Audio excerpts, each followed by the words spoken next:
अस्सलामुअलैकुम स्टूडेंट्स।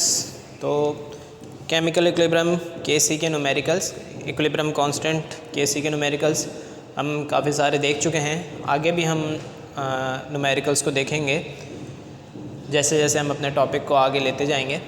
तो आज हम बात करेंगे applications of equilibrium constant. There are two applications of equilibrium constant. Number 1 is to predict the direction of a reversible reaction. To predict, number 1, the direction of a reversible reaction. सही है। Second application की तरफ भी आते हैं। पहले हम direction of reversible reaction को ही डिस्कस कर लेते हैं। तो अब देखें यहाँ पे डायरेक्शन का मतलब क्या हुआ। अब देखें रिवर्सिबल रिएक्शन में आपको पता है कि रिएक्शन फॉरवर्ड डायरेक्शन में भी मूव कर रहा होता है और रिवर्स डायरेक्शन में भी मूव कर रहा होता है। बट इनिशियली अगर जैसे आपने सिर्फ रिएक्टेंट के मोल्स लिए, रिएक्टेंट की अमाउंट ली है, तो आपको मालूम है कि रिएक्शन फॉरवर्ड डायरेक्शन में ही मूव करेगा। But if you are taking the amounts of reactants but also the amounts of products, अब कहाँ मूव करेगा ये आपको नहीं मालूम। सही है। जैसे अगर आप न्यूमेरिकल्स देखें तो न्यूमेरिकल्स हमने किए हैं क्वेश्चन नंबर 2 को, उसको देखिएगा गौर से। उसमें रिएक्टेंट की अमाउंट भी गिवन है आपको और प्रोडक्ट की अमाउंट भी गिवन है। अब इस सूरत हाल में क्या होता है, हमें नहीं मालूम कि रिएक्शन किस डायरेक्शन में मूव करेगा इक्विलिब्रियम अचीव करने के लिए। और ये भी पॉसिबिलिटी हो सकती है कि जो अमाउंट्स आप मिक्स करने जा रहे हों रिएक्टेंट और प्रोडक्ट्स की, हो सकता है वो इक्विलिब्रियम में मौजूद हो। सही है। तो अब हमें ये कैसे पता चले कि रिएक्शन किस डायरेक्शन में मूव करेगा, तो ये हम मालूम करेंगे with the help of equilibrium constant Kc। अब ये मालूम करने का तरीक़ाकार क्या है कि देखिए, आप जो भी अमाउंट मिक्स करने जा रहे हैं या जो भी अमाउंट मिक्स हो रही है रिएक्टेंट और प्रोडक्ट्स की, उन अमाउंट्स की मदद से आप एक रेशो निकालेंगे। और वो रेशो क्या होगा, वो रेशो वही होगा जो आप Kc के लिए निकालते हैं, मतलब concentration of products divide by concentration of reactants. अब आपने देखा होगा कि यहाँ पे मैंने इसको Kc नहीं लिखा, क्यों लिखा है? वो इस वजह से कि हमें नहीं मालूम कि यह किस स्टेज पर मौजूद है। इक्विलिब्रियम से पहले, इक्विलिब्रियम के बाद है या इक्विलिब्रियम पे है। सही है। तो ये Q कहलाता है कोशेंट, और ये क्या है, it is the ratio of concentration of products to the reactants at any instant.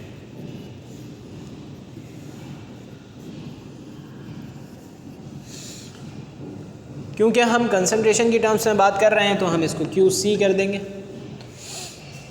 सही है। और अगर हम प्रेशर की टर्म्स में बात करेंगे तो हम इसको QP लिख देंगे। बाज़ औक़ात सिर्फ Q भी लिखा होता है, तो आपने सवाल के थ्रू इसको जज करना होता है कि ये आप आया QC है या QP है। सही है। चलें, वो आगे बात आएगी, इंशाल्लाह इसको कवर कर लेंगे। अब ये आपने मालूम कर लिया। सही है। अब देखिए कितनी पॉसिबिलिटीज़ हो सकती हैं, कितनी पॉसिबिलिटीज़ हो सकती हैं इन दो रेशोज़ के दरमियान। 3 पॉसिबिलिटीज़ हो सकती हैं। सही है। बट उससे पहले मैं यही चीज़ दोबारा यहाँ लिख देता हूँ। प्रोडक्ट्स, रिएक्टेंट्स, ये क्या होगा, एट इक्विलिब्रियम।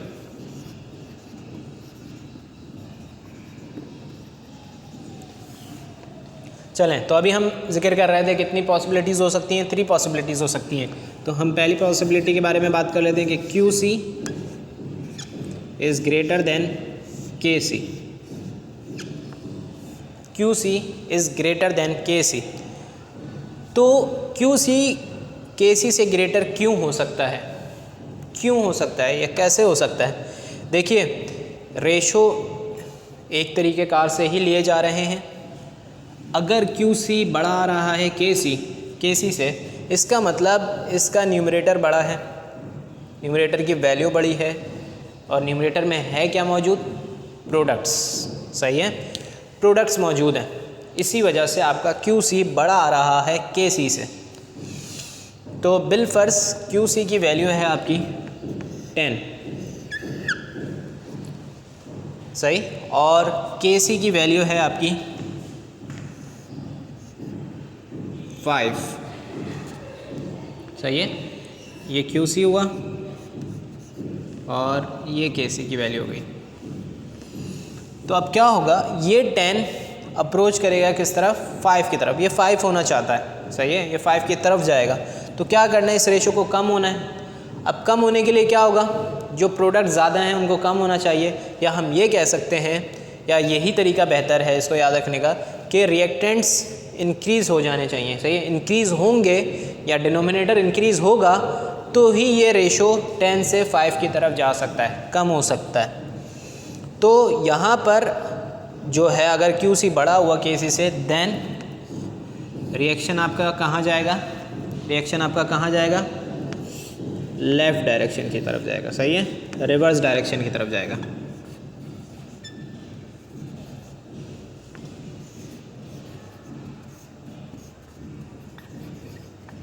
सही है, रिवर्स डायरेक्शन में शिफ्टिंग होगी।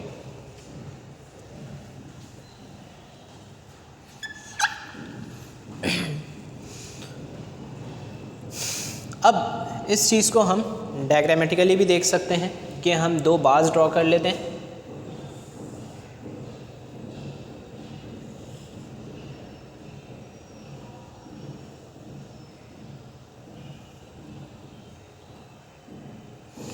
दो बार्स ड्रॉ किए हमने।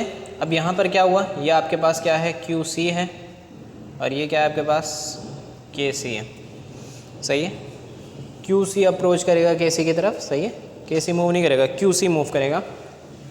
तो अब इसको कम होना है, इसको कम होना है, इसका मतलब रिएक्टेंट इंक्रीज़ करना है, सही है, हमें रिएक्टेंट बढ़ाने हैं, रिएक्टेंट्स की कंसंट्रेशन बढ़ानी है, जिसकी वजह से आपका जो इक्विलिब्रियम है वो लेफ़्ट डायरेक्शन की तरफ शिफ्ट करेगा, लेफ़्ट शिफ्टिंग या टुवर्ड्स लेफ़्ट। चलें अब आगे बात करते हैं दूसरी पॉसिबिलिटी के बारे में। ये तो हो गई first. Second, QC is less than KC, सही है। एक चीज़ इसके अंदर मिस हुई, मैं बच्चों को पढ़ाते हुए बताता हूँ कि देखें QC बड़ा है KC से, इसका मतलब है प्रोडक्ट्स जो कि इस इंस्टेंट पे मौजूद हैं जिससे आप QC निकाल रहे हैं वो ग्रेटर हैं किससे, प्रोडक्ट्स एट इक्विलिब्रियम पे। सेकंड केस है आपके पास, सेकंड केस है QC is less than KC। तो जनाब इसकी एग्जांपल कैसे ले सकते हैं कि मेरे पास क्या है, इसकी वैल्यू KC की वैल्यू 8 है और मेरे पास QC की वैल्यू है 4, सही है। अब आपको पता ही है कि QC मूव करेगा इस तरीके से कि वो KC के इक्वल हो जाए। तो अब दोबारा यही रेशो की तरफ आएंगे कि QC KC से छोटा क्यों हो सकता है, छोटा क्यों हो सकता है, इसलिए हो सकता है क्योंकि यहाँ पर जो प्रोडक्ट्स हैं वो क्या हैं, लेस देन हैं किसके मुकाबले में, इक्विलिब्रियम के मुकाबले में, सही, इक्विलिब्रियम पे जो प्रोडक्ट्स मौजूद हैं, सही। तो हमें क्या करना है, यहाँ पर प्रोडक्ट को बढ़ाना है। अगर हमें ये रेशो बढ़ाना है, QC को 8 करना है, तो हमें इसका न्यूमरेटर बढ़ाना है। न्यूमरेटर बढ़ाना है इसका मतलब हमें क्या करना है, प्रोडक्ट्स को इंक्रीज़ करना है, या प्रोडक्ट्स की कंसंट्रेशन को इंक्रीज़ करना है, या प्रोडक्ट्स की कंसंट्रेशन इंक्रीज़ होगी।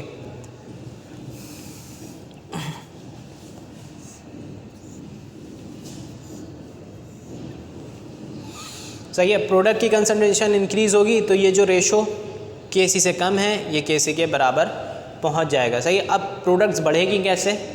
प्रोडक्ट्स बढ़ेंगी कैसे? क्या आपके पास रिएक्शन शिफ्ट होगा कहाँ से? रिएक्टेंट से प्रोडक्ट्स की तरफ। सही है, टुवर्ड्स राइट।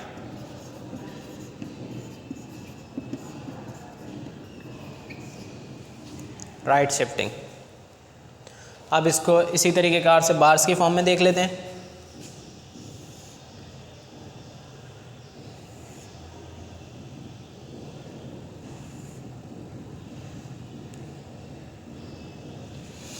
तो जनाब KC यहाँ पर बड़ा है, KC को हम यहाँ लिख देते हैं। QC हमारे पास छोटा है KC से। ये इसको यहाँ तक पहुँचना है। सही है, मतलब इसको बड़ा होना है। बड़ा होना है इसका मतलब इसको इसके न्यूमरेटर को इंक्रीज़ होना है। इसके न्यूमरेटर को इंक्रीज़ होना है जिसका मतलब है रिएक्शन को राइट डायरेक्शन में शिफ्ट करना है। सही है। अब थर्ड केस की बात कर लेते हैं। When QC is equal to KC, this means that the reaction mixture is at equilibrium position, no shifting will occur, कोई शिफ्टिंग नहीं होगी क्योंकि रिएक्शन मिक्सचर पहले से ही इक्विलिब्रियम के ऊपर मौजूद है। सही है, बहुत आसान सी चीज़ है ये। स्टूडेंट्स, इन सब बातों में मैं आपको एक आसान सी बात ये बता दूं कि देखिए, जब आपको रेशो बढ़ाना है, इसको इंक्रीज़ करना है, तो आपने न्यूमरेटर इंक्रीज़ करना है। सही है। और न्यूमरेटर में आपके पास क्या मौजूद है? प्रोडक्ट्स मौजूद हैं। तो प्रोडक्ट्स इंक्रीज़ होने का मतलब फॉरवर्ड डायरेक्शन। सही है। बट आपको रेशो को कम करना है, रेशो डिक्रीज़ करना है या डिक्रीज़ होना है, तो इसका मतलब डिनोमिनेटर का बढ़ना। डिनोमिनेटर का बढ़ना मतलब रिएक्टेंट्स का बढ़ना। रिएक्टेंट्स का मतलब रिएक्टेंट्स बढ़ने का मतलब रिवर्स डायरेक्शन में शिफ्टिंग होना। सही है। तो मुझे लगता है यह आखिरी बात जो की है, इससे ज़्यादा कॉन्सेप्ट क्लियर हो जाता है स्टूडेंट्स का इसको अंडरस्टैंड करने के लिए कि शिफ्टिंग किस तरफ होगी। नहीं तो समझ लेते हैं, बार बार लेक्चर्स को सुन लेते हैं, बट फिर भी कंफ्यूज हो जाते हैं। तो सब बातों की एक बात, रेशो बढ़ाना है, इसका मतलब न्यूमरेटर बढ़ाना है। न्यूमरेटर में प्रोडक्ट्स मौजूद हैं, प्रोडक्ट्स बढ़ने का मतलब फॉरवर्ड डायरेक्शन। रेशो कम करना है, इसका मतलब रिएक्टेंट्स बढ़ाना है, न्यूमरेटर बढ़ाना है, और रिएक्टेंट्स बढ़ाने का मतलब रिवर्स डायरेक्शन में शिफ्टिंग है। ओके स्टूडेंट्स, अल्लाह हाफिज़।